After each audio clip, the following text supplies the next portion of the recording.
Well, good morning and welcome into the Farzy Show here at the Steven Singer Studios. My name is Marc Farzetta, and I'm just delighted to have you along for right here. We have a jam-packed show for you today, folks. Just when you're watching, when you're listening, be careful. It's almost too much show that's going to be coming at you today. For once, let's see. Todd Herremans is going to start things off for us. He's our first guest of the day. Todd Herremans has a golf outing he helped put together for Athletes for Care. You've heard us talking about it. I'll be out there. I actually just found out I'm going to be playing golf there with our friends from the Nasty Knuckles podcast, Derek Settlemeyer, as well as Riley Cote. I'm excited about that, so I'll be out there. And then we have a little Farzy in the Field segment. I had to go out amongst the people, as I always like to do, and get the vibe of the city, asking them about whether or not they feel like the Sixers can blow through the Hawks or yesterday. That's what I did. So that game starts off on Sunday. We'll get to that.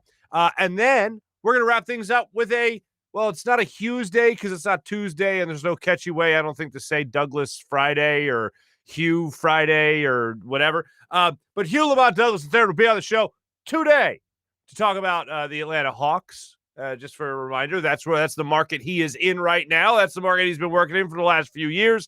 So Hugh will talk to us about all things Atlanta Hawks and get us ready for that series once again, starting off on Sunday. And we just got so much to get to on today's program, but those three pieces will be run in today's show. And here's something I never knew. I never knew that Todd Herremans and Hugh Douglas got in a fight. Hugh Douglas is last year with the Eagles and Todd Herremans' rookie year with the Eagles. I never knew that. I asked Todd Herremans about it, and he gives me a very vague story. Let's just say that. There wasn't a lot of details there. And then I asked my good friend Hugh about it, and Hugh was like, oh, man, here you go. And I will say this. I grew up as a huge fan of late-night talk shows, David Letterman. I remember watching Johnny Carson. Johnny Carson went off the air when I was about 10 years old, okay? But I watched his tapes, the greatest moments, Johnny Carson. And some of the greatest moments involved a tissue box because something was said that was so unbelievably funny, the tissue box had to come out on the table and the desk, and they'd wipe their eyes and they'd laugh their asses off or whatever was said. That moment happens with Hugh. That moment happens finally with Hugh Lamont Douglas III coming up a little bit later in the show. So the way he tells the story about a little bout he had with a young Todd Herremans it was tissue-worthy, as a matter of fact. So that's what we got on today's show. And we also, as per usual, my piping hot sports takes. We got all that and more coming up today. So I'm going to start it off with this. As we get closer to Sunday's tip-off against the Hawks in Game 1, and no real new stories have come out about Joel Embiid's health. We're all kind of in a holding pattern right now. But what we're hearing from the Sixers, what the Sixers are, I assume, leaking out to the media, I assume what Adrian Wojnarowski is getting information-wise, what John Clark was getting information-wise, I think all of this boils down to one thing. Here is the way I interpret this now, 48 hours after the fact that the news started coming out about Joel Embiid's small tear in his meniscus. Easy for me to say. In case of emergency, break glass. That's what I feel like this is all coming down to. And we got into this a little bit yesterday with Rich Hoffman. But I think the way this is going to go is the Sixers aren't going to do anything with Joel Embiid until they feel like they absolutely have to, must to, no doubt about it, need to go to Joel Embiid. They go down in this series 2-0. Hey, Joe, you want to take a lap, see how you feel. Do a little side to side, shuffle your feet. Let me see you move around a little bit. Oh, that's going well. We're going to use you. Get on out there. We're down in this series 3-1. Hey, Joe, why don't you run a lap again and see how that's feeling, all right? I feel as if the moment they really need Joel Embiid is the moment they will really try to push Joel Embiid. Or not just them as the Sixers, but Joel Embiid will try to push himself to see whether or not he can play. Now, the only thing that is rather disturbing about that is that anytime you say, you know what, we're not going to do surgery, we're just going to do physical therapy. We have certainly seen that enough times when it's come to professional athletes in football. We went through a huge thing with Deshaun Jackson 2 years ago about not getting the surgery. We have certainly seen it in baseball with Sir Anthony Dominguez. Are you going to get the surgery or not? You're going to just try to work through it? Okay. And then it doesn't work out. The last thing anybody wants to see Joel Embiid do or the Sixers do is put him or himself in a bad spot where it's going to affect next year as well. And we already know Joel Embiid's long injury history. So the last thing we need to do is push anything when it comes to an injury with Joel Embiid. And this comes right on the heels of last night. Watching Anthony Davis, watching the Lakers. Anthony Davis played, 3 minutes in this game where the Lakers get bounced out against the Suns? Who the hell let him play in that game? Yes, of course, their backs were against the wall. They needed him to play. But at some point, you got to step in and tell the player, hey, look, we all know that you really want to go, that you really want to play. But this ain't it, man. This ain't it. A little bit different when you're talking about a meniscus versus a groin injury. But with the long history of really both athletes in terms of Joel Embiid and Anthony Davis, somebody needs to step in there and be like, yeah, you can just sit this one out. All right, Chief. Thanks for the championship last year there, Anthony Davis. You can sit this one out. Hey, Bron, try to handle this. By the way, he couldn't last night. Man, that was bad. And then on the Sixers note, it has to be the same thing. Joel Embiid, the future of this franchise rides on Joel Embiid. I mean, if Brett Brown ever said anything that was right as the Sixers coach is that Joel Embiid is the crown jewel of that process, as we rehashed with our friend John Clark the other day. I don't want to see the Sixers putting him in a bad spot. I don't want Joel Embiid putting Joel Embiid in a bad spot. But the way I look at it, if I'm going to make a prediction about how this is going to go, Joel Embiid is sitting in a glass case right now, and they're just sitting there with a mallet, Doc Rivers, and they go down in this series. Things start to look a little hairy in this series. In case of emergency, break Joel Embiid glass. Joel Embiid comes out, and then he goes out there and he just dominates. Hopefully, that's the way it goes.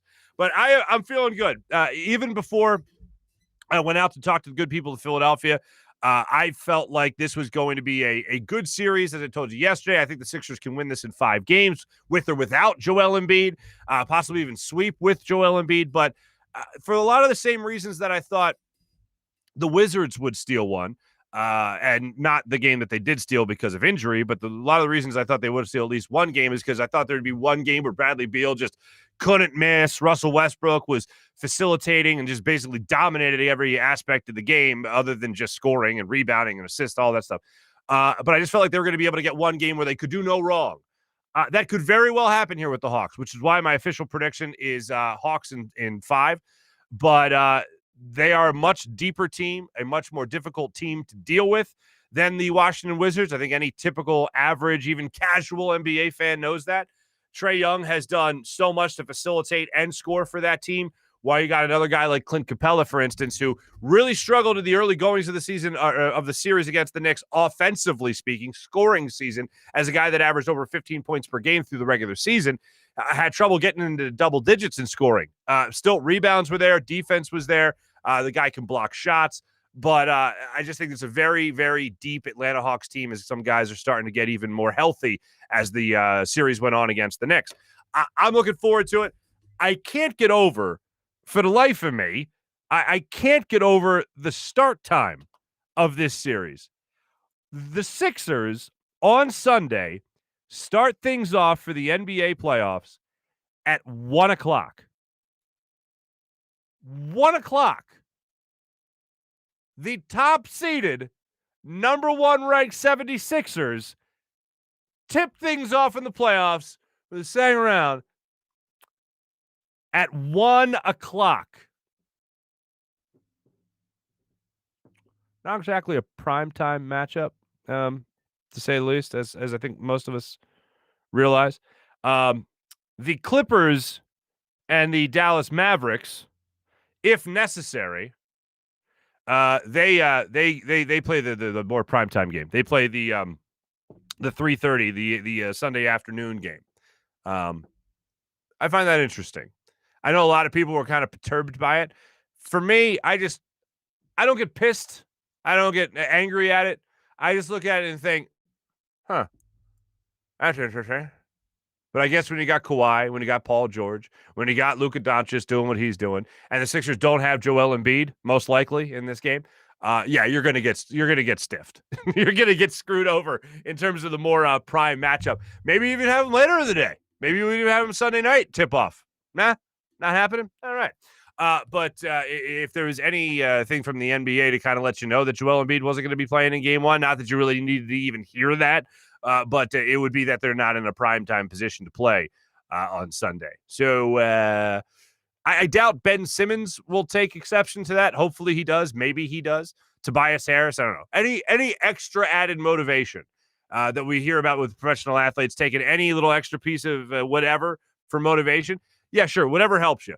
If a 1 o'clock start time helps the Sixers get ready to be a better playoff team, if they take it as some kind of slight, yeah, have at it, boys. Please, by all means, take it as some kind of slight. Definitely hit us up in the comments throughout the show today. Let us know what you think the Sixers can do against the Hawks. If you think this is going to be a series that is going to be an easy one for the Sixers, or if you think it's going to be something that could be 6 or 7 games long. Also, if you agree with me that Joel Embiid is simply there for emergency situations, and if the Sixers had their druthers, they'd win Game 1, they'd win Game 2, then they win 3 and 4, sweep them, never have to play Joel Embiid, and get him ready for whatever's going to come from the Bucks and the Nets series. That's my personal theory. I think a lot of people would actually agree with that. So what do you think the Sixers are going to do with Joel Embiid? Hit us up in the comments, obviously, throughout the show. Coming up in a second, we're going to talk to Todd Herremans, former Philadelphia Eagles offensive lineman. We're going to talk to Hugh Douglas, and we're also going to let you hear from the good people of Philadelphia for this week's Farzy in the Field, brought to you by the great people of FanUp. Later on, we're going to get a little bit more detail about this. Devontae Smith signed his rookie deal. We'll get to the details about that in a second. And a couple of guys addressed the media yesterday. I know Dallas Goedert addressed the media 2 days ago. A lot was made of his contract. Really, I don't see much happening with him until something gets resolved with Zach Ertz. But I feel like this Zach Ertz situation that we're going through right now is just going to happen in about 3 or 4 more years with Dallas Goedert. So it'll be interesting to see how the Eagles do approach that whole situation with Dallas Goedert. But right now, they really don't have to do anything, especially while Zach Ertz is still here in Philadelphia. But Andre Dillard addressed the media yesterday. And I think some Eagles fans forgot Andre Dillard existed. And that's for a couple of reasons.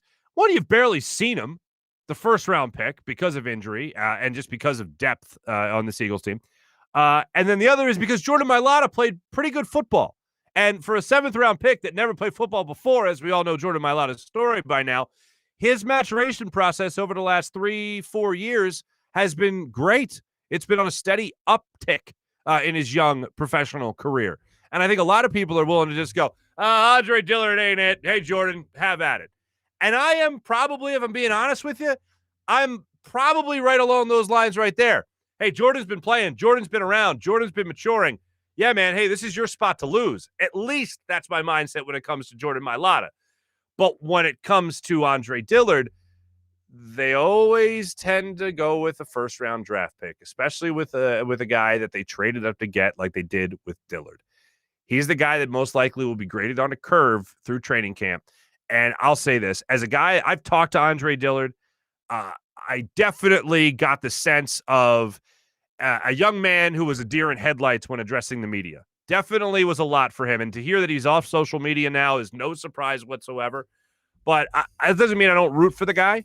I want him to do well. I want that first-round pick, that trade up for the Eagles to actually work out so you don't waste an investment, so to speak. But I'm happy to hear he's off social media. And he at least now seems like he's got the best mindset I've heard from him since he's been a professional athlete. And that mindset, we'll let you hear him talk about it for himself coming up in a little bit. But that mindset is basically, hey, I'm healthy, and it's time to run with it. And there's no excuses. Sitting out a year may give him even more appreciation to play the sport and all that.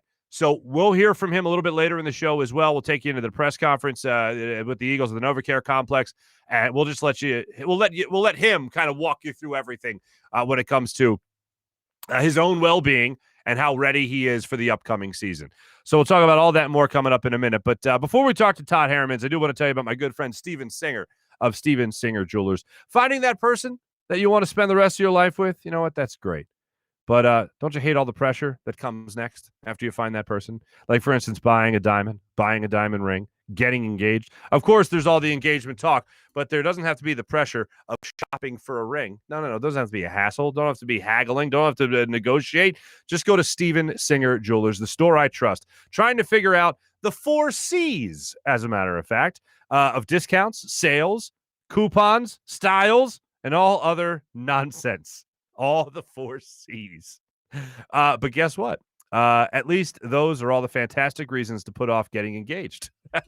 That's why guys really hate Steven Singer Jewelers. He takes he takes every excuse really out of the book when it comes to buying the diamond ring. He goes out there and makes it so unbelievably easy that you just have to say, duh.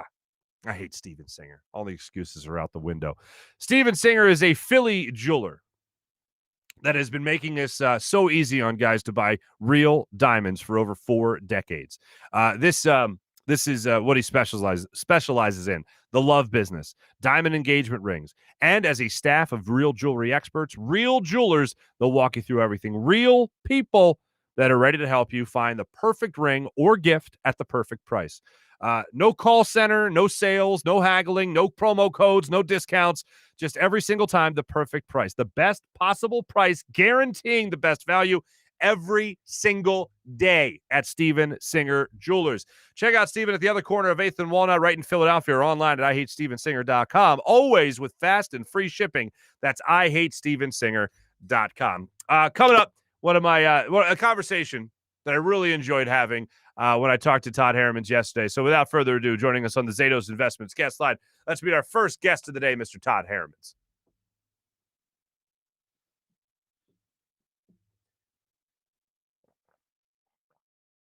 And joining us now on the Zatos Investments guest line, former Philadelphia Eagle offensive lineman, played up and down the line of scrimmage. Welcome to the show, Todd Herremans. What's up there, Todd Herremans? What's happening? Not a whole lot over here.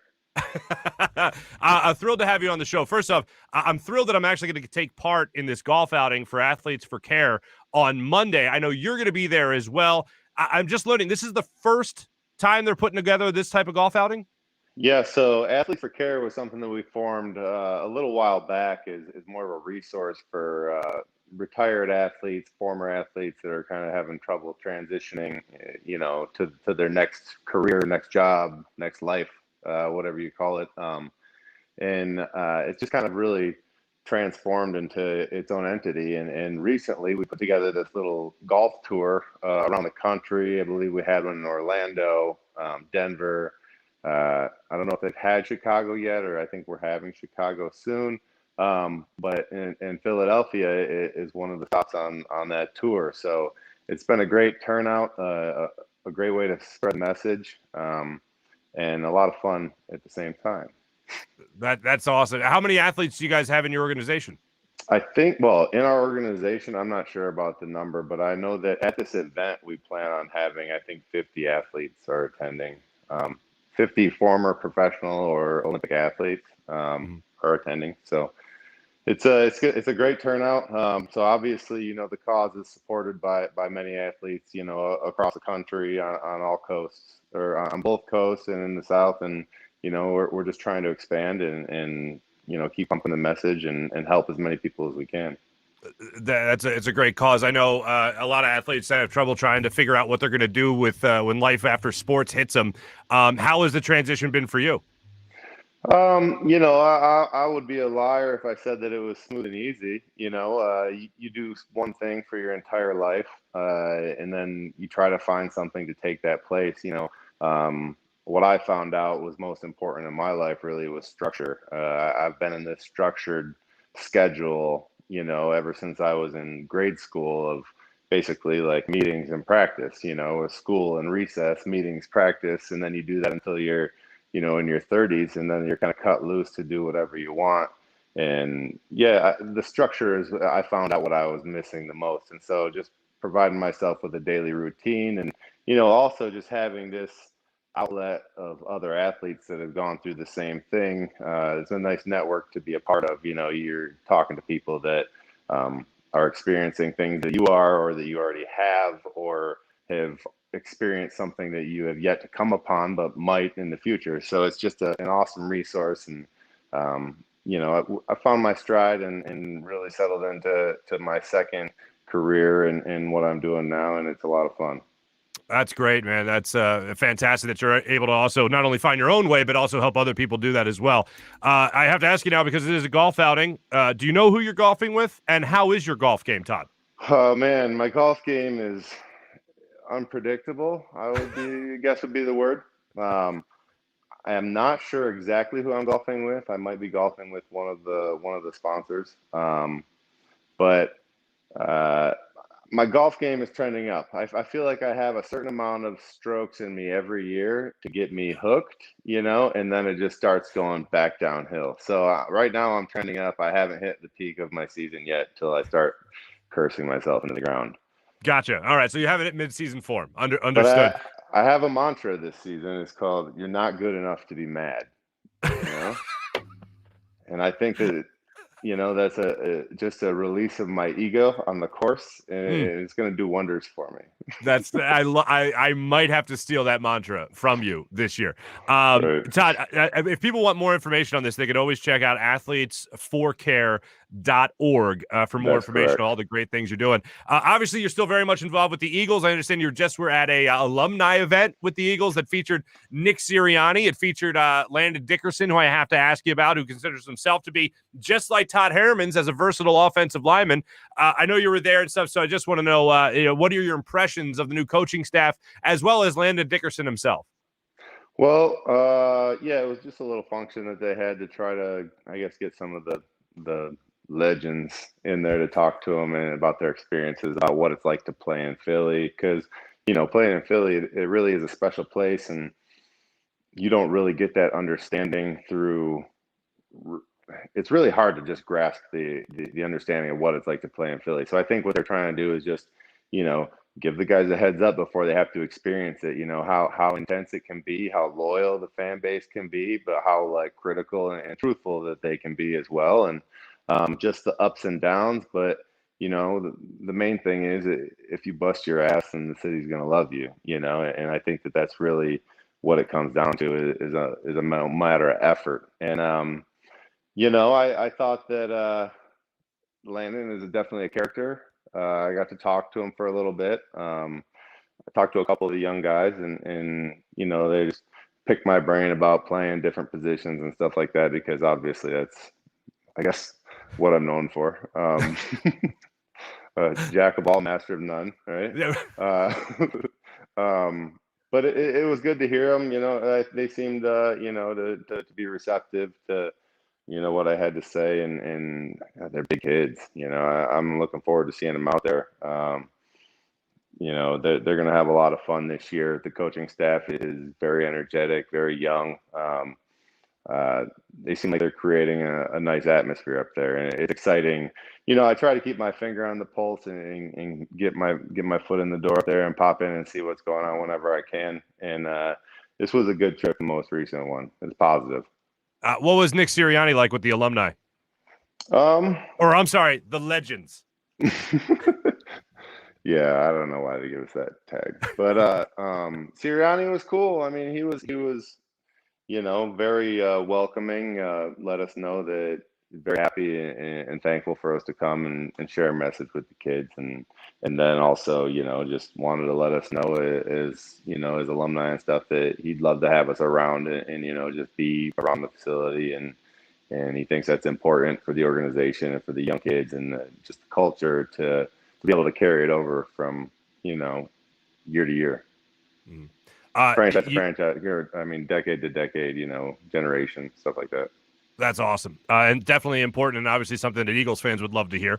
When it comes to Landon Dickerson, he was on this show a couple of weeks ago, and I asked him the question I think we ask every offensive lineman that's at all versatile. Where do you like to play? If it was up to you, where do you want to play? Where would you play? He said, hey, I just want to play, which is the perfect answer for any rookie to give at any point. But do you believe that everybody, and did you have a position on the offensive line that you particularly liked playing?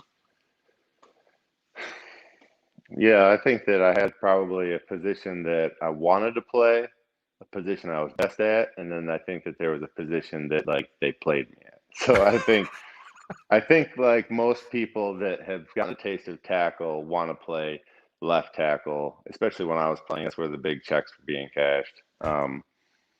So that was always, I felt like I was a left tackle, because when I was playing, the left tackle was lauded as the most athletic guy on the team and the leader, the anchor of the offensive line and all that stuff. So I just wanted to like wear that crown. Turned out I wasn't built like an NFL left tackle, so I kind of had to get over that.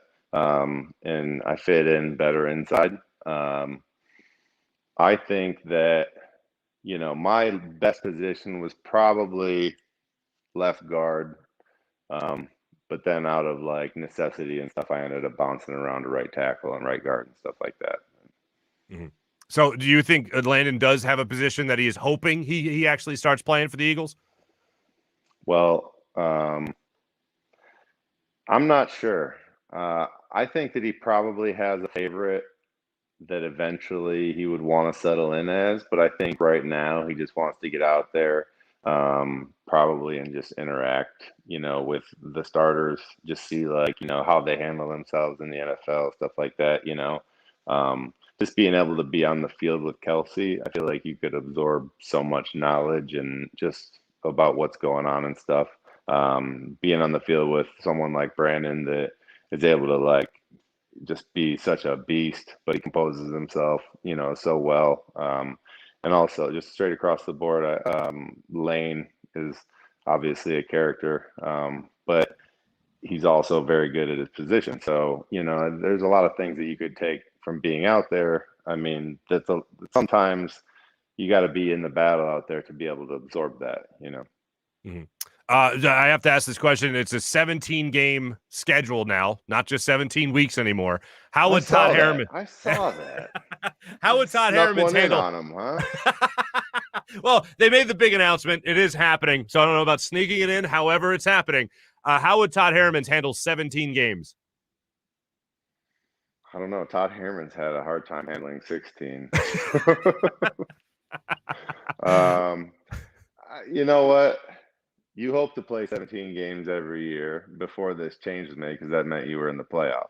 So, I mean, how did it? You lost a preseason game? I'm sorry, I haven't been exactly following it. Lost a preseason game? Yeah, it's 3 preseason games now, 17 regular season games, still 1 bye week.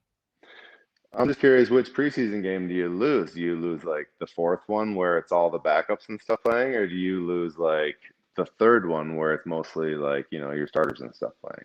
I think they're gonna axe the starters because they've already kind of done that unofficially. Right. That's a nice move then. I would appreciate that, I think. Salaries being adjusted at all for that, or not really? Just prorated game check, from what I understand. I can dig that. Yeah, okay. I mean, I would definitely play an extra game for an extra check. There you go. That's what we were trying to do every year for even a pay cut in the playoffs, Right. A couple other things for you, Todd. First off, just some fun stuff here. You and your lovely wife got married in Sicily, and I understand you've been trying to learn some Italian along the way. How is that coming for you? It's coming, dude. You got to put in a certain level of effort in anything to have it really like sink in. And I think like, we're doing a class once a week and stuff, trying to pick up. But I've learned that sitting through an online class once a week is not enough to get you speaking fluent Italian. You really have to get some flashcards going, some interaction with some other Italian speaking people. So, we're trending in the right direction. It might just not be at the increase that we wanted. Understood. Last thing for you, Todd. The last time I saw you, actually, no, there's one more thing I want to ask. This two things. But the last time I saw you, we were doing an event in Philadelphia, and then like a week later, the world went to hell. So over the course of the next year or so, what's the best thing or the most enjoyable thing you have done during shutdown?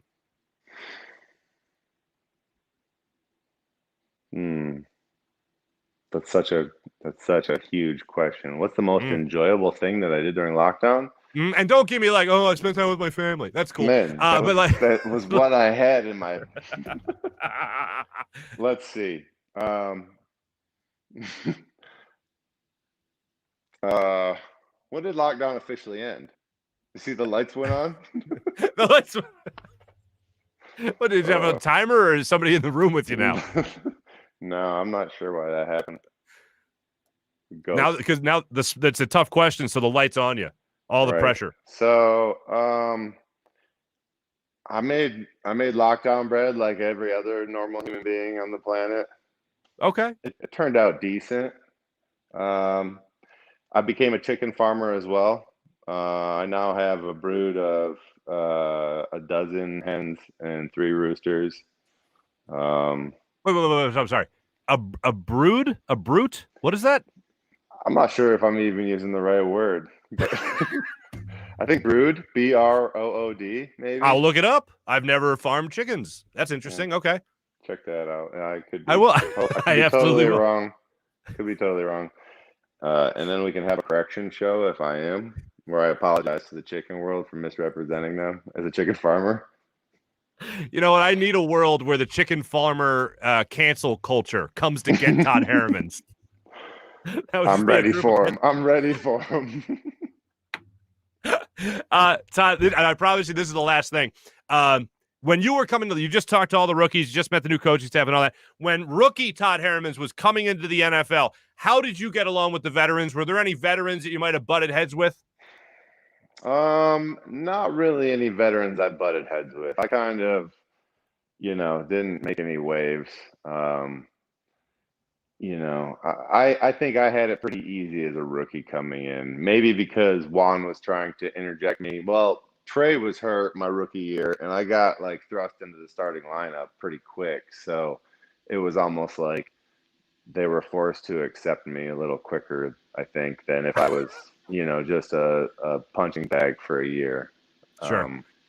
So that worked out in my favor, which was nice. Really? You and Hugh Douglas never had any issues? Well,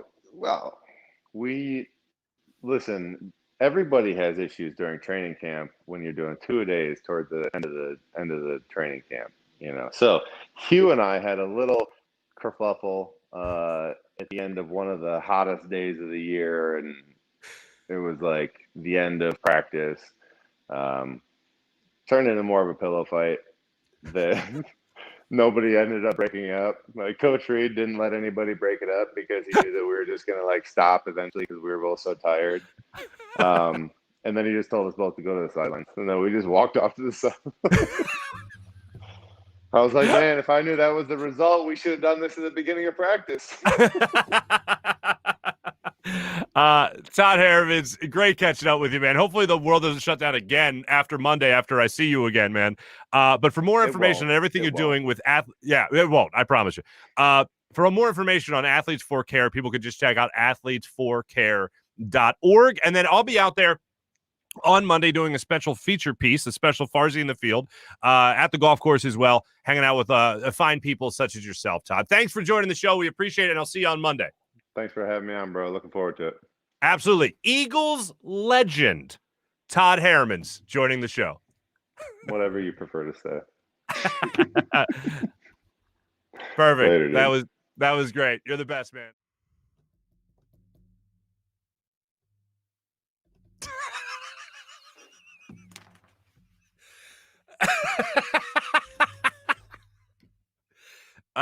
That was an enjoyable conversation with Todd Herremans. For the people asking me the question, I don't know. I've only known Todd Herremans in that state. Todd Herremans is a chill dude, man. He's a chill dude. That's all I got for you. Very much enjoyed talking to Todd. All right, so that little thing that we ended on there with the little bout that he had with Hugh, I asked Hugh about that. So Hugh gives an answer. And by the way, a totally different recount of the story itself. He recalls a totally different story. He confirms the altercation, but from Hugh's perspective, I'll just say this. Todd Herremans ended Hugh Douglas's career That's what I'll just tell you right there. We got more to get to, and we're going to get to plenty of that coming up in a second. By the way, brood chickens. Okay, it is a flock of chickens, but I'm not sure if brood chickens means that you're breeding them. I guess that's what it means, but I just never heard people referred to brood of chickens. But anyway, let me tell you about our friends over there at Philadelphia Sports Nation, a local Philadelphia sports site covering your favorite teams across blogs and social media. PHLSportsNation.com. Philadelphia Sports Nation, enhancing your Philadelphia sports fan experience. And how about DraftKings and DraftKings Sportsbook? Oh man, when we get to big bets, let me tell you this, folks. I'm a big fat idiot. All right, I got a little cocky last night. All right, I was doing well, and then I wasn't doing well, and dropped a couple of bucks last night. But I was still. I had a moment of doing well. At least that happened. And look, I'm living large. I'm a fat cat right now, simply because I hit the Ben Simmons triple double in Game 5 against the Wizards. So right now, it's not even real money anyway. Anyway, so DraftKings Sportsbook is the only sportsbook. Not just my favorite, but the only one that's number one in America, top-rated sportsbook throughout the beautiful country of the United States. I love using DraftKings Sportsbook. Safe and easy to navigate. Has plenty of instructions for new bettors that are looking to have some fun, and nearly limitless with ways that you can get in on all the action in the sports world. My friends and family love DraftKings Sportsbook, and you will too. And listen to this great offer. DraftKings Sportsbook is putting you courtside with a chance to turn $1 into $100 in site credits. So when you sign up for DraftKings and DraftKings Sportsbook, use promo code Farzy to make sure you can take advantage of this great deal. You can pick any basketball team that's still in contention, bet $1, and if that team wins, you win $100 in site credits. Don't forget, DraftKings Sportsbook offers great odds and promotions on basketball, hockey, baseball, and so much more. DraftKings, safe, secure, and reliable, so you can deposit and withdraw your funds at your convenience. Download the top-rated DraftKings Sportsbook app right now and use promo code Farzy. That's promo code Farzy when you sign up to turn $1 into $100 in free site credits. Bet on the basketball team of your choice to win, and the next time they do that, you bet $1 on them, you'll win $100 in site credits. That's promo code Farzy for a limited time only at DraftKings Sportsbook. Must be 21 or older. Pennsylvania only. New customers only. Wagers paid out in site credits. Restrictions apply. In partnership with Meadows Racetrack and Casino. See DraftKings.com/sportsbook for details. Gambling problem? Call 1-800-GAMBLER. And how about our friends at Steak and Maine? Geez, what date is it? Good golly, Miss Molly, next weekend. I will be enjoying some delicious steak in Maine. Maybe a little tomahawk steak, a little lobster, a little Alaskan king crab, all that steak in Maine. Check them out, steakandmaine.com. Fine dining in the heart of Northeast Maryland. Whether you dine in a more upscale steakhouse or a casual bar and patio, you'll enjoy the highest quality prime meats, fresh seafood, world-class oyster bar, and freshly prepared sushi. All that and an extensive wine list, including their own Cavada Cellars wines. Open every day for lunch, dinner, and Sunday brunch. Steak in Maine in the heart of Northeast Maryland, voted number one place for steaks in America by the Travel Channel and the Cooking Channel. Check it out for yourself at steakandmaine.com. I just told you I'm going to be hanging out with Todd Herremans Monday at the golf outing that we're going to there. Athletes for Care. It's going to be a great time.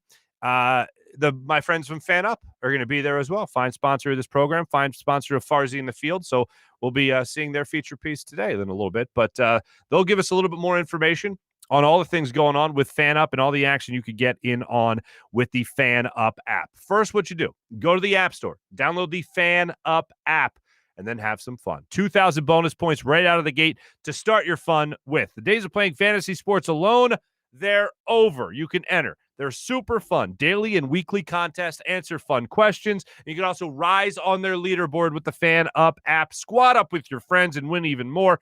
FanUp, I'm doing it with my friends, and you should do it too. It is a good time. You can win brand prizes. You can win cash. You can win some great stuff just by knowing your sports.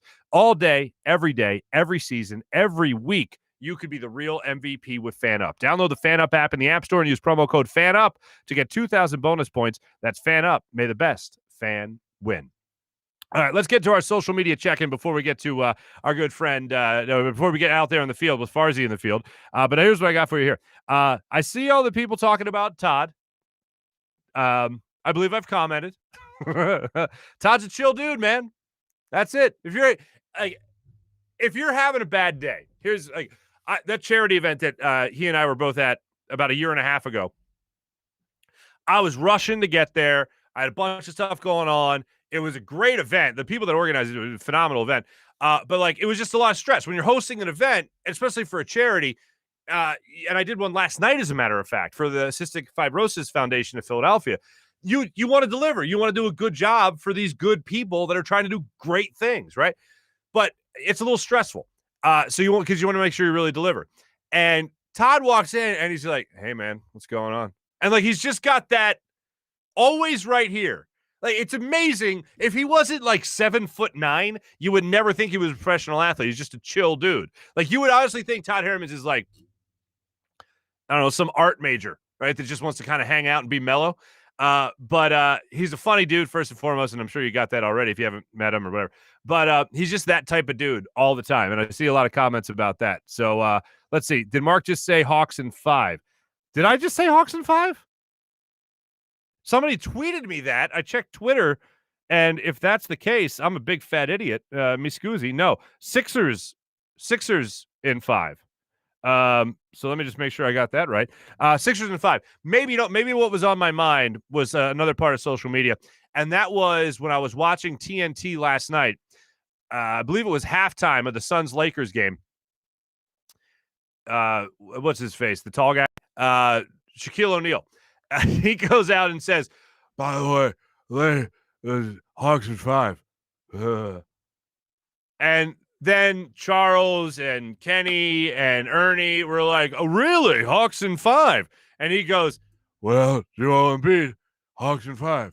And they all like, yeah, all right. Because that's where I think everyone realizes that the Sixers are going to break glass and then go to Joel Embiid. But yeah, I predict Sixers in 5. Shaq predicted slyly, I might add, wink and a nod type of deal, that the Hawks will win in 5, which I call a BS on. Did I hear it wrong? No, Mally, I'm probably just a big fat idiot. Me scusi. Let's see. Dan's checking in saying good morning. As always, what's going on there? Okay, if we're happy Hugh's Day, he's saying happy Fru's Day? Fru's Day. All right. Phil's checking in. Oh, great. Extra Farzy. Yeah. Farzy with a side of Farzy today. Phil, sarcasm. I've been advocating for 2 hours of this show. Well, we're working on it. All right. I'll just say that. Taylor's checking in saying, good morning, fam. Right back at you. Breaking news. Fight. Phil, yeah, there was a fight between those two. We'll get even more on that a little bit later. Need an issue? Grab a tissue. I see what you did there, Phil. Dan's checking in. Again. You guys are crazy. Follow the chat. It's always a good time. Let me tell you. What else do we have here? We have Mally checking in saying Embiid impression Friday. I gave you a little bit of the Embiid earlier. Happy Friday, everybody, except people named Mike Sealski. Benny, thank you very much. What else do we have? We got plenty. He definitely did say Hawks in 5. Damn it! I believe I just jinxed the world. Hopefully I did. Hopefully I just jinxed Atlanta. But Marc, stop drinking liquor early. I wait till after the show. Let's see. Taylor's. Yeah, no, I'm confused, Taylor. I apologize. Vince is saying fartsy. Thank you. That takes me back to both my years of kindergarten. Dan saying don't want to play with Cote, Matt, maybe Derek, not Cote. Why not? Jeff is saying Fars versus Riley in a fight. Yeah. I wonder who'd win. Dan saying, damn good, Jeff.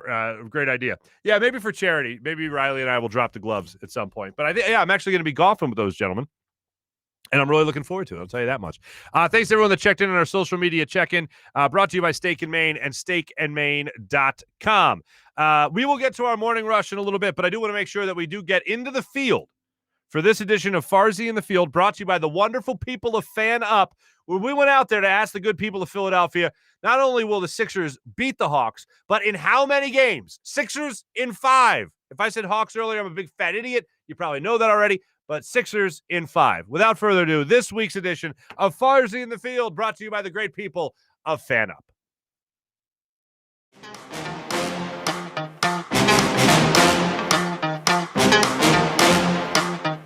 All right, Do you think the Sixers will beat the Hawks in the semifinals? It's going to be really hard, but I think the Sixers in 7.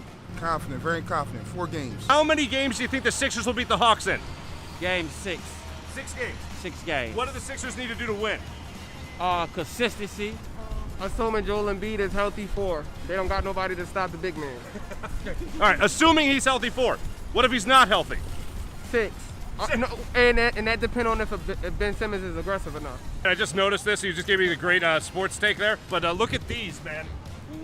Who's your favorite Ninja Turtle? Raphael. Raphael. Raphael. Why? He was always a dick. Yeah, you know, it's a cartoon, so. How many games do you think they'll beat the Hawks in? Oh, just like that. Who do you think will be the star of the second series in the playoffs? Maybe Ben Simmons. Okay. Ben Simmons, yeah. Perfect. Embiid does what he does, get injured, so we still do it. Sir, how many games do you think the Sixers will beat the Hawks in? 4. 4. Sweep City. My man. That pissed off the people behind him in traffic. Whoops. What do you need to see from the Sixers in the second round to get to that 7th game and win? I don't know, MB 10 minutes a night maybe. MB, that's what we need.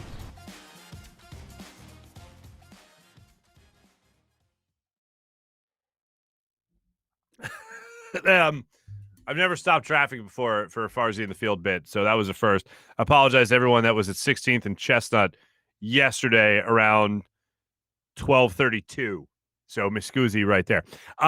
Thanks everyone that participated, everyone that stopped in the streets to have a conversation with me. Overriding confidence, so there's a lot of confidence there in the Sixers winning in 4 with Joel Embiid, maybe 5 without Joel Embiid. I still think the Sixers beat the Hawks. I can't say it enough. Sixers in 5 with or without Joel Embiid. So let's party down Broad Street just for that alone. And enjoy watching the Nets and the Bucks just beat the crap out of each other in their series right there. So once again, thanks everyone that stopped on the street to talk to me for Farzy in the field yesterday. Brought to you by the great people of the FanUp. Let's get into our morning rush before we talk to Hugh Lamont Douglas III. Morning rush brought to you by Sky Motor Cars and SkyMotorCars.com. Devin Booker was off the charts yesterday, and I'll get to more of him in a big bet segment, but he was off the charts. LeBron James and the Lakers get bounced out of the playoffs in the first round for the first time in LeBron James's career. Absolutely incredible. So that's wild. LeBron looked every bit of 36 last night. And I thought that at some point the Lakers were going to make a big run and really make a game of it. I think they only closed the gap to maybe 8 points in the fourth quarter. But they just looked like a team when Anthony Davis went out that just said, and we're cooked. That's the end of that. It was a weird game, the way that game played out. But really, the Suns just wrote an amazing first quarter, and especially an amazing first quarter performance with about 24 points by Devin Booker in that first quarter. But it was a crazy game as far as just Devin Booker and how he was throwing it down yesterday. So the Suns, they survive and advance, and we'll obviously have plenty of more NBA conversation on Monday, especially after the first game of the series with the Sixers taking on the Hawks in a series that the Sixers will win in 5 games. Morning Rush, I wanted to make sure I got to this. I teased it earlier. Andre Dillard addressed the media yesterday, where our friend Mike K of NJ.com actually asked him about his year sitting out and what that did for Andre Dillard and his mindset. Here's Andre Dillard on that. Yeah, about that. I definitely learned a lot about myself and how much the game really means to me and how serious I am about this. Losing a season to an injury definitely makes you see it in a different perspective, in a different light, and it kind of lit this huge fire in me, a different kind of fire than I felt before, because something like this has never happened for me. Go ahead, John. I just want to make sure of this. I know some people might be pulling for Jordan Mailata more than Andre Dillard. Some people might already be out on Andre Dillard. Let's put it this way. If Nick Sirianni is really all about that competition, and he's really willing to say that about the quarterback position, then I think he's willing to say that about who his starting left tackle is going to be. Let the best man win. I hope Andre Dillard is every bit worth a first-round pick and trading up a couple spots to go get him. I hope Jordan Mailata is the perfect progression of a left tackle. Let the best man win. If this is really all about competition, then let the best man win. If Andre Dillard's feeling better than he's ever felt, if his head's clear, if he's off social media, if he's 100% healthy, which he said he was yesterday, then hey, all right, send him out there. Let the best man win. Whoever survives Thunderdome is your starting left tackle. So that's good to hear. Devontae Smith also addressed the media after signing his rookie contract. So officially official. Welcome to Philadelphia Eagles, Devontae Smith. He mentioned when he was just drafted by the Eagles, whether or not he's on the same page as his quarterback, Jalen Hurts, from their brief time together. I believe it's only 15 passes Jalen Hurts has thrown Devontae Smith. And Devontae Smith said that they got to reestablish their chemistry together. So yesterday, Dave Zangaro of NBC Sports Philadelphia asked Devontae Smith about that chemistry and how it's coming along to get back on the same page. It's going good. Just getting in every day, just the small details of everything that we're doing. And I mean, definitely he's more experienced now. He's way smarter. He's learned a lot more. So I mean, he's growing. I'm growing. So I mean, we're trying to get everything right as of right now. Do you still feel that connection with him that you had way back then? Most definitely. There we go. Keep on ironing out the wrinkles. But here's the thing. I love asking young guys this question when they sign their first contract.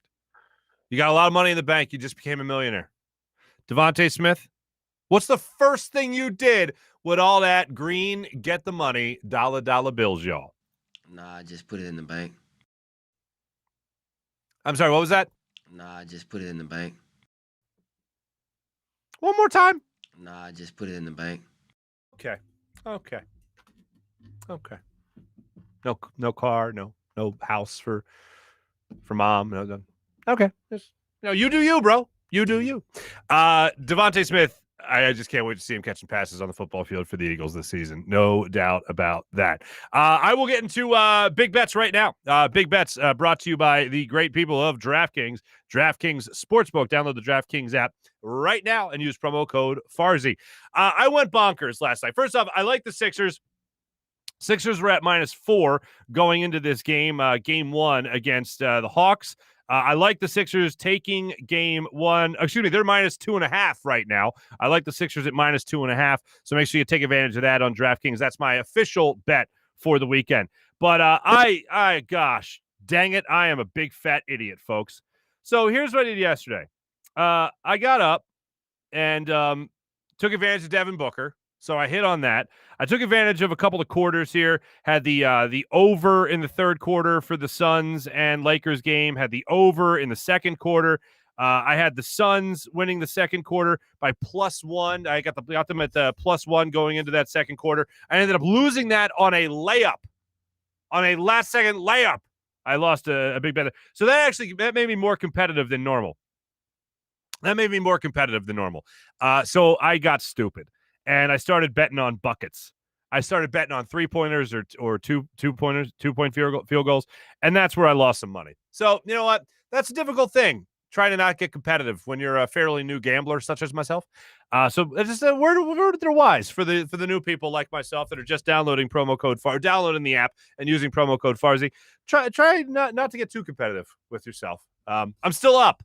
Thanks to that triple-double from Ben Simmons.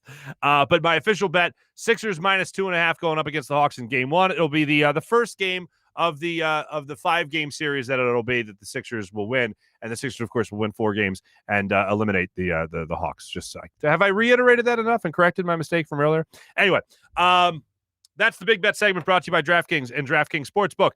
Let's get to this, ladies and gentlemen. So you heard from Todd Herremans. You heard about that little bout. We'll get to that here with Hugh Douglas. But first order of business is talking to Hugh about the Atlanta Hawks and the Philadelphia 76ers battling it out in the conference semifinals. Without further ado, let's jump back on the Zatos Investments guest line and catch up with our friend Hugh Lamont Douglas III.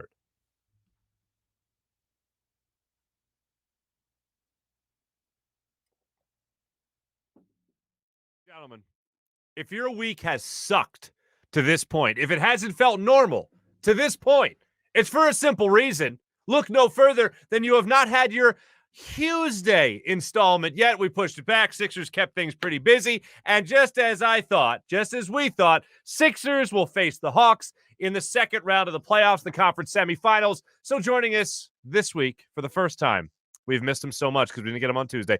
And the Zatos Investments guest line, our good friend Hugh Lamont Douglas III, all the way from Atlanta, 93.7 The Game in Atlanta. What's going on, man? What's going on? How you doing today, man? Good. I'm sorry, 92.9 The Game. I wasn't going to correct you because that's not what we do. You know, and hey, 93.7 works. The Game, it's all the same. Right, it's all the same. Yeah, it is what it is. Let me ask you this. How excited are Hawks fans right now? You fire Lloyd Pierce, you move on to Nick McMillan, and all of a sudden you guys are not only in the playoffs, but now in the conference semifinals. Yeah, man, it's an exciting time. I tell you, and I'm not gonna lie to you, Farzy, with the news of Joel Embiid potentially not playing. You know, a lot of talk is, hey, they feeling pretty confident down here in Atlanta, man. You know, the Hawks are getting healthy at the right time. You know, it was a lot of guys who were banged up during the course of the season. DeAndre Hunter is coming back. He's starting to play well. You know, who else is Clint Capella's playing well right now. Mm-hmm. Cam Reddish is still not you know, he's not on the mend yet, but we got some good players down here, man, and everybody's starting to come together. And now it's become a team where Trae Young is not the focal point. Trae Young is not the focal point. He's a guy that one night he could be a facilitator or he could be a scorer. So, you know, we got some shooters on this team. So they feel pretty good about themselves right now. And you should be. I mean, not that I thought the Knicks were anything special, but ain't the question. When you haven't been to the playoffs in 6-7 years, like the Hawks hadn't been to the playoffs, like they had their struggles, and now they're finally not only in the playoffs, but like I said, the second round of the playoffs, and you're taking on the top seed. You gotta be, and especially that top seed is losing an MVP candidate, not sure about his health yet. Hey man, I'm trying to change cities here, right? Loyalties here for a second, and say, wow, if I was in Atlanta, I would be feeling pretty good right now if I knew I was going up against the Sixers without Joel Embiid. Yeah, and then you think about the landscape of the NBA right now and the fact that the Hawks are getting healthy when other teams are banged up. You know, look how well Utah's playing right now. Yeah. Look at what the Lakers are doing. You know, they're on the verge of getting sent home. So it's one of those things where, you know, you look at the season and people are going to put, you know, air quotes where, you know, you didn't play against the best competition. But, hey, man, a championship is a championship. Not saying that the Hawks are going to make it all the way. But you're talking about a year where anything looks like it could potentially happen. They're in a good spot. They're in a really, really good spot. Mm-hmm. With all that being said, just for the record, I have the Sixers in 5. Is that right? Oh, hell's yeah. I think it's gonna be a highly contested match. I know the Sixers have the size on their side, you know, because you got Dwight Howard out there. I forgot he was there, to be totally honest. Yeah. I forgot he was there. And who was it? Ben Simmons. They had him playing. They had him running a point the other night or whatever. Well, they had him running center. He was running. He's normal point forward, but he was actually playing center a lot in Game 5. Yeah, that's what it was. Because okay. So yeah, I mean they got size on their side, man. So it's one of those things where I think it's going to be a great matchup. And I was telling people the other morning, I was like, listen, the Hawks showed tremendous poise playing up there in Madison Square Garden in a hostile environment. I said, dog, I don't know a team that's going from one that played in one hostile environment that's going to another hostile environment. And I'm like, because I know Philly, and I know those Philly fans are hardcore. And I'm like, you know, you thought we were being called country by the New York fans. We're definitely being called country by the Philadelphia fans. And, you know, they're looking at like those country bumpkins down there. It's Georgia. It's Atlanta. You know, they're having relations with their cousins and stuff like that, man. I was like, I don't know. I was like, I think it's going to be a highly contested matchup. You know, Joel Embiid doesn't play. That's something that could swing in Atlanta's favor, our favor. But I'm like, that's still a tough draw because you got to go up there first. You got to play up there. And then you come back. So I'm like, and it's a lot. You know, Eagles fans travel well. Sixers fans travel well. So, you know, it's going to be a lot of people in the building. Yeah. So speaking of which, are you getting a lot of people that want to live with you for like the next week or so down in Atlanta? Let me tell you, the unfortunate thing about being here in Atlanta, I mean, it is what it is. I have a lot of Philly fans, friends that still live in Philadelphia. I get a call every time they come to town. And you know how it is. So who you rooting for? I'm neutral. Yeah, you're Switzerland. Here, I work here, but I played up there for years. And, you know, I just try to remain neutral, man, because, you know, those lines get blurred a little bit and people want you to, you know, pick sides. I don't want to do that. So, you know, people will call. We'll probably hang out and get a couple of adult beverages, you know, just take it back to the house and enjoy the game and then be peaceful. Very nice. That sounds very nice. Now you are I learned this phrase from you. Fighting the good fight. And sometimes when you fight the good fight, you just have to let go. I fought the good fight for a long time. Yeah, you see my fight come. You see it's trying to come in, man. You look good. You know what, Mark? I'm indifferent about here. I'm kind of at the point now where, I got a little bit of something up there, a little peach fuzz. I'm cool with that. I'm cool. I'm all right. Well, I know for a fact, per sources, that you used to tell Donovan McNabb, just let go. Just let go. Let the hair go, man. Go. Yeah. Can't hold it back anymore. No, you gotta let it go. Oh my goodness. So let me ask this: have you had that conversation with Trae Young yet? You know what's funny? I sent him out. I know people now. Okay. North Atlanta hair restoration. I mean, I didn't want to say anything because Trey's a young man. Right. But you know it's coming because that was one of the chants in New York. Trey is balding.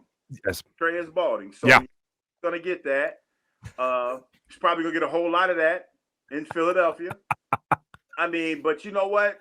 The one thing that I've learned about Trey and this team in this last series against the Knicks is that they know how to keep their composure. There was a couple times the other night where it looked like it was about to get chippy. You saw John Collins get a little chippy, and you saw Trey get pushed around a little bit, but they kept their composure and they played well. And at the end, Trey had the last laugh because he bowed and waved bye-bye to him, which I thought was pretty cool. I thought that was cool. I give him that, absolutely. Yeah. But like I said, man, you're going into back-to-back hostile environments. I don't know. That's a lot. That's a lot on a person, man. That's a lot. And man, listen, the popcorn incident at the Wells Fargo. I was just gonna ask you. Oh man, Well, what did people did that come up in conversation at all in Atlanta? Well, it did. Because Philly gets the bad rap, and I'm like, and you know what always comes up? Santa Claus came up, and listen, wrong or right, I'm gonna defend Philadelphia because that's just what I do. And I was like, Santa shouldn't have came to the game the way he came to the game, and then he got his ass dealt with, And they were like, wow, Santa Claus, Hugh. I'm like, listen, man. Everybody need a little tightening up here now. Santa Claus ain't no different. Santa Claus need to be tightening. We gonna tighten Santa Claus. Santa Claus will get tightened up. Yeah. Whatever. Guess what? Nobody got cold the following year for Christmas because Philly took care of business. Yeah. Hey, I'm just saying. Hey, Santa, you come to the game like that, you're gonna get tightened up. You're gonna get tightened.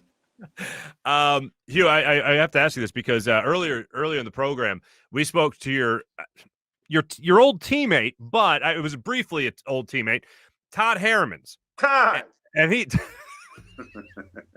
and Todd, I was unaware of this, but Todd said that yous two had a little bit of a kerfluffle, his word, not mine, when you both were briefly on the Eagles at the same time. Yes, Todd beat me up in training. And I tell him that every time I see him. Todd was a rookie. Okay. I was in my last year. And this was during a time where I remember I was telling Trey, man, listen, I said, I don't feel it. Like I didn't feel the fire that burned in my belly to play the game like I used to feel it. And Trey was like, man, I'm not trying to hear that. I'm not trying to hear that. You're not a quitter. Don't quit, whatever. So one of these days we're at practice and I forgot what happened, but me and Todd got into a scuffle. So me and Todd standing there, we're going toe to toe, blow for blow. And then all of a sudden during that matchup, I had an epiphany. I was like, you know what? I don't want to do this anymore. Like I was just like, I don't want to do this. I'm not. I don't feel it anymore. I'm done. So I walked away. So when I walking away, Todd hit me. Bow. He was like, bow. And it was like one of those hits where he's swinging behind you, but it wraps around and hits you in the face like this. It was like wrap around like wow. And I looked at him. I turned around, looked at him, Marc. And I walked away. And I know. And no hit back, nothing. Retort, no retaliation, no nothing. I looked at him and I was like, you know what, young fella, I'm out. And I know, you know what, that was probably the day Andy was like, yeah, he's done. Hey, Andy was like, normally that don't fly. That does not fly. No. When Todd hit me in the face, I just looked at him. I was like, some bitch. I had honestly never heard that story. Yeah, it was a wrap. It was a wrap after It was all right. I know now why Todd didn't go into detail for two reasons. One, he hit a man that was walking away. You don't do that. No, but still, it was a fight. It was a fight. Okay. That I walked away from. Okay. See, I was in violation first. Todd, in my eyes, Todd did what he did exactly what he was supposed to do. We were still fighting. I quit. He decided to fight. Mid-fight. You know, it was like, hey, if you don't want to fight, take this with your old man. Take this, old man. Bow. And wrapped around and hit me. And I was like, some bitch. Hey, it is what it is. You know what I mean? It is what it is. And to this day, every time I see Todd, I'll be like, yeah, Todd beat me up and made me retire. I didn't know he was. I thought it was the what, you had like a shoulder injury or something? Yeah, I did. But yeah. At that point, like, you know, this is the thing. Everything else started hurting, Mark. Like, I got you. Okay. Like the body, like it was at the point where I was like, damn. You know how you wake up in the morning, like, damn, how that happen? When did that happen? Yeah. Normally, this is the thing. When you play football, you get injured, but it's almost like your iPhone. When you plug it in and it gets recharged in the morning, everything's fine. That's how you feel normally. You wake up, everything's fine. You go out there, if you're a little sore, you run around and you feel great, and you can go. I felt sore all day. I was just like, you know, it was just like I never could get back. I never had to bounce back, and I felt that. And so, you know, when all of that happened with him, I was just like, you know what? It's time to go. I didn't want to leave, though, you know, because Trey was putting pressure on me to stay because he didn't want to hear it, and I didn't want to leave. And you know what the ironic thing about that is? When Trey retired, Trey called me, and me being the friend that I am, I tried to give Trey the same pep talk that he gave me. And you know what Trey did? What's that? He left San Diego, and he almost had the same moment. He called me and told me he was in practice. And you know what? Somebody called him an old man or something. What you doing, old man? And he said, you know what? Something to the effect that I don't like him talking to me like that. And so he just walked out of practice. He just walked out. Just walked out. Like his feelings was hurt that somebody called him an old man. Let him, when you talk to Trey, ask him about that story. And I looked at him, right? And I was like, some bitch. When I was retiring, and you gave me words of wisdom and pep talk, I listened to you. You didn't listen to a word I said. You walked away. The only thing Trey ever told me about his days, the only thing Trey ever told me about his day in San Diego was that I think he beat Antonio Gates in dominoes, and Antonio Gates to this day owes him like $100. Is that it? No. That's the only thing he told me about San Diego. Somebody called Trey. Trey got in his feelings, and Trey left. Let him tell the story, though. I'll get him on. He left. He left. He got his feelings hurt, and he left. He left. It's a young man's game, Mark. It's a young man's game. So I've heard. That is I love the idea of you just coming down with a case of the Herremans. And that was that. Basically, Todd beat me up, man, and I'll tell anybody that to this day.